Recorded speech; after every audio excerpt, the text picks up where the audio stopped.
Hello students, I welcome you all to my YouTube channel Mohammed Story Circle.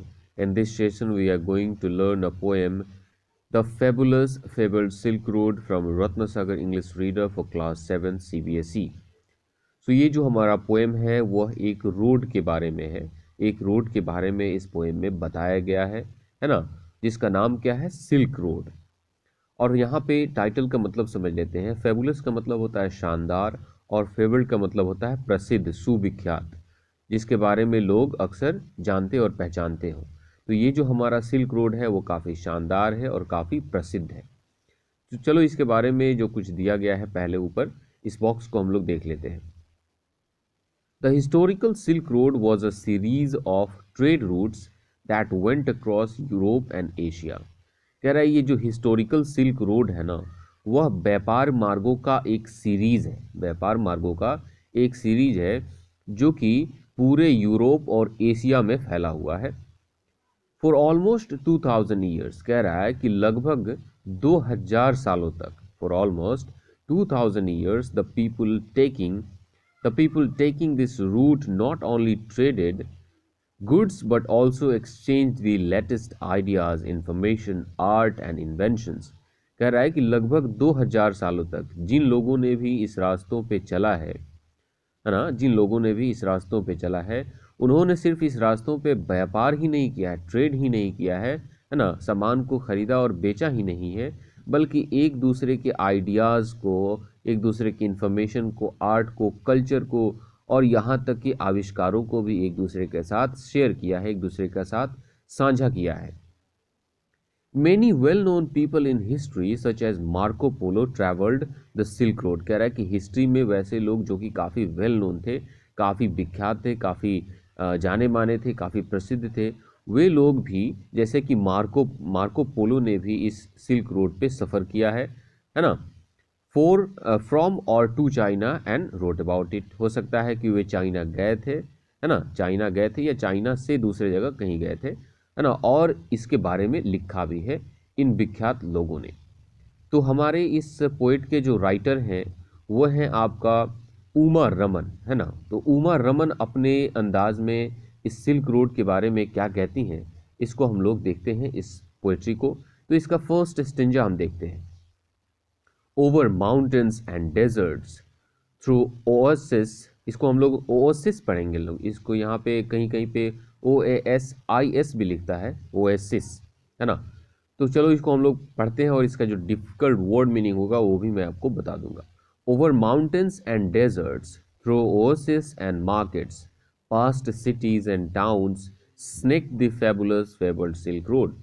Mountains means पहाड़ होता है, desserts means रेगिस्तान होता है, ओसिस कहने का मतलब एक ऐसा रेगिस्तानी जगह जहाँ पे पानी भी मिलता हो और वहाँ पे आपको प्लांट्स भी मिलते हैं, उसको हम लोग कहते हैं ओएसिस। मार्केट्स का मतलब बाजार, तो आप जानते हैं। सिटीज़ और टाउन्स का मतलब आप जान रहे हैं। और यहाँ पे स्नेक्ड कहने का मतलब है फैला हुआ है ना। तो हमारा जो फेबल्ड सिल्क रोड है वो पहाड़ों के ऊपर से रेगिस्तानों में, रेगिस्तान के वैसी जगह जहाँ पे पानी और पौधे हैं, बाजारों में, शहरों में, है ना, चारों तरफ ये हमारा फेबल्ड सिल्क रोड फैला हुआ है। और वहाँ वहाँ से होकर हमारा ये फेबल्ड सिल्क रोड गुजरता है। यहाँ पे स्नेक का मतलब हो जाएगा गुजरना। तो ये रहा स्टेंजा नंबर 1 का explanation. Over mountains and deserts through oases and markets past cities and towns snake the fabulous silk road। चलो सेकंड स्टेंजा को हम लोग देखते हैं। Weaving a web of roots and paths all through Eurasia was the fabled silk road। देखो, weaving का मतलब होता है बुनना, वेब का मतलब होता है जाला, रूट्स का मतलब वही आपका मार्ग और पाथ होता है। और यहाँ पे यूरेशिया किसको कहते हैं, यूरोप और एशिया को जब हम लोग एक साथ कंबाइन कर देते हैं तो वो क्या बना लेता है, यूरेशिया बना लेता है। तो यहाँ पे क्या कहता है कि जो हमारा द फेबल्ड सिल्क रोड है ना, यह मार्गों का, सड़कों का एक जाल बुनता है पूरे यूरेशिया में, मतलब पूरे यूरोप और पूरे एशिया में। Journeying from Xian to Baghdad. अब देखो, Xian is a state in China. Xian जो है वो क्या है, चाइना का एक प्रांत है। तो यहाँ पे कह रहा है कि जियान से बगदाद की जर्नी पे, जियान से बगदाद की जर्नी पे traders, merchants and families took the fabulous fabled silk road. अब यहाँ पे थर्ड स्टेंजा आपका क्या कहता है कि फेबुलस फेबल्ड सिल्क रोड को वे लोग भी उस पर सफ़र करते थे जो कि जियान से बगदाद के लिए जाते थे, और उसमें वो लोग कौन कौन से होते थे? ट्रेडर्स होते थे, मर्चेंट्स होते थे और उनकी फैमिलीज होती थी। तो ट्रेडर्स, मर्चेंट्स और उनकी फैमिलीज जियान से बगदाद जाने के लिए हमारा सिल्क रोड यूज़ करते थे, जिसको यहाँ पे बताया गया है the fabulous fabled silk road. Now we move to next stanza. For 2000 years and more, trudging on winding paths, they traded on the fabulous fabled Silk Road।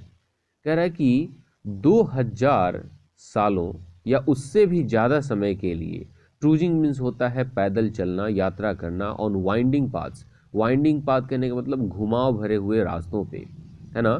They traded, कह रहा है कि हमारे इस फेबुलस फेबल्ड सिल्क रोड पर लगभग 2000 सालों से ज़्यादा के लिए लोग चले और इन घुमाव भरे रास्तों पे उन्होंने व्यापार किया, रोजगार किया, बिजनेस किया। इन कारवान्स, अब देखो इन कारवान्स कैरेक्ट, इसको हम लोग हिंदी में पढ़ते हैं कारवां। कारवां का मतलब होता है काफिला, है ना। देखते होगे ये, जैसे देखो कि ये जो आपका ट्रेडर्स है ना, इसी को हम लोग कारवां बोलेंगे। आपके पिक्चर में दिख रहा होगा ये एक काफिला है, ये एक ग्रुप है ट्रेडर्स के और उनकी फैमिलीज की। सो यहाँ पे कह रहा है कि इन कारवांस, हॉर्सेज और on foot carrying their goods, they journeyed on the fabulous fabled silk road. कह रहा है कि ये जो आपके ट्रेडर्स थे, जो व्यापारी थे या उनके फैमिली वाले थे, ये काफिले में निकलते थे। ये हो सकता है कभी पैदल होते थे, कभी घोड़ों पे सवार होते थे, ना, हॉर्सेस और ऑन फीट, कभी घोड़े पे और कभी पैदल ही होते थे। अपने सामानों को ढोते हुए वे इस फेबुलस फेबल्ड सिल्क रोड पे अपनी जर्नी करते थे, अपनी यात्रा करते थे। Trading silks, spices, James and glass, perfumes and pepper in the bazaars of the fabulous fabled silk road। अब ये फेबुलस फेबल्ड सिल्क रोड पे जब ये लोग जर्नी करते थे तो वहाँ पे आने वाले जो भी बाजार्स होते थे, उस रास्ते में पड़ने वाले जो भी मार्केट्स होते थे, वहाँ पे ये लोग क्या बेचा करते थे, किस चीज़ की ट्रेडिंग करते थे, किस चीज़ की व्यापार करते थे, वहाँ पे इस पर्टिकुलर स्टेंजा में बताया गया है। तो वे लोग सिल्क को खरीदा बेचा करते थे, मसाले बेचा करते थे, जेम्स, जेम्स कहने का मतलब जो प्रीसियस स्टोन्स होते हैं ना, जो महंगे से पत्थर होते हैं, उनको हम लोग जेम्स बोलते हैं, और ग्लासेस का व्यापार करते थे, परफ्यूम्स और पेपर का व्यापार करते थे, है ना।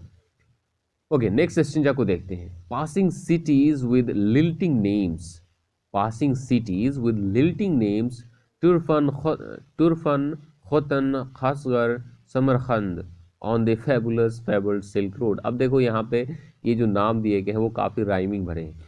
अब देखो यहाँ पे लिल्टिंग का मतलब क्या होता है? लिल्टिंग नेम्स, अगर किसी का नाम लिल्टिंग है, अगर किसी का नाम लिल्टिंग है, इसका मतलब उसमें एक संगीतमयी जो है ना सुर छिपा हुआ है, एक संगीतमय लय उसमें छुपा हुआ, उसमें उतार चढ़ाव भरे हुए हैं। तो देखो कह रहा है कि वे लोग उस तरह की सिटीज से गुजरते थे जिनके नाम काफ़ी मतलब धुन भरे होते थे, काफ़ी संगीतमयी होते थे। और जो नीचे का लाइन दिया गया है, इसको अगर आप एक लाइन से पढ़ने लगो तो ऐसा लगता है कि आप कोई गीत गा रहे हो। जैसे देखो, passing cities with lilting names, तुरफन, खतन, खासगर, समरखंद, ऐसा लग रहा है कि मैं कोई गीत गा रहा हूँ, ठीक है।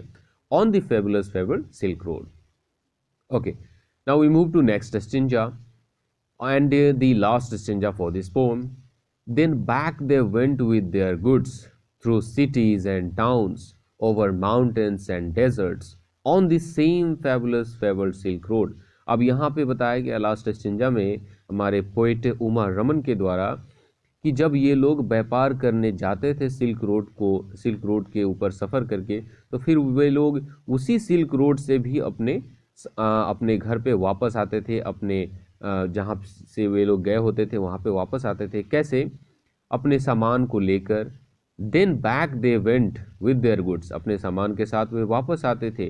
फिर उसी तरह से through cities and towns, cities और टाउन्स को क्रॉस करते हुए, ओवर माउंटेन्स एंड डेजर्ट्स, पहाड़ों और रेगिस्तानों से होते हुए, उसी same fabulous fabled silk road पे, और हमारा यहाँ पे ये पोइट्री द एंड हो गया। इसके राइटर उमा रमन है, आपको पता चल गया। और आपको अब काम है कि आप कमेंट करके बताएं कि इस चैप्टर का एक्सप्लेनेशन आपको कैसे लगा, है ना। आपको पोइट्री अच्छे से समझ में आई या नहीं आई, है ना, आप कमेंट करके ज़रूर बताएंगे। देखो, वीडियो अच्छा लगा है तो आप लाइक ज़रूर करेंगे, चैनल पे नए हैं तो सब्सक्राइब करेंगे, और फिर इसके बाद इसके क्वेश्चन आंसर भी करा दिए जाएंगे आपको बहुत ही जल्द, ठीक है। तो मिलते हैं इसके क्वेश्चन आंसर के साथ, तब तक के लिए गुड बाय।